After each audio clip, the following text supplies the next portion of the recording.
વાલિયાની ગોદરેજ કંપનીમાં 5 દેશમાંથી આવતો કાચા માલનો જથ્થો ટ્રાન્સપોર્ટરો ડ્રાઈવરોએ કાઢી ₹8.25 કરોડનું મટીરીયલ્સને સેરવી લીધું. વાલિયાના કનેરાવ ખાતે આવેલી Godrej industries unit head assistant VP Subish નાયરે મુંબઈની 4 ટ્રાન્સપોર્ટ કંપની, તેના ભાગીદારો, ડ્રાઈવરો સહિત સામે ટ્રેલરોમાંથી 458 મેટ્રિક ટન જથ્થો કાઢી લેવાની ફરિયાદ વાલિયા પોલીસ મથકે નોંધાવી છે. કંપનીમાં 7 પ્રકારનો કાચો માલ, ઓલિયો કેમિકલ્સ અને સ્પેશિયાલિટી કેમિકલ્સ તથા તેના ડિરાઇવેટિવ્સની આયાત કરાઈ છે.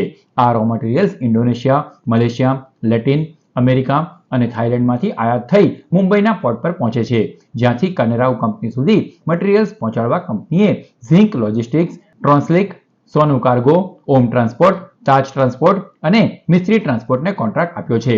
કંપનીમાં આ 4 ટ્રાન્સપોર્ટરો દ્વારા 7 મહિનામાં પહોંચાડેલા કેમિકલ્સમાં 458 મેટ્રિક ટનની ઘટ સામે આવી હતી, જેમાં ટ્રેલરોના જીપીએસ ટ્રેકિંગ તપાસતા અમુક કલાકો માટે બંધ, 48 કલાકનો સમય લીધો હોવાનું સામે આવેલ છે, જેમાં ટ્રેલરોના ફ્લેન્જેન્ટની નટ બોલ્ટ ખોલી ₹8.25 કરોડનું મટીરીયલ કાઢી લેવાનું માલુમ પડતા ગુનાહિત કાવતરા બદલ ગુનો દાખલ કરાયો છે.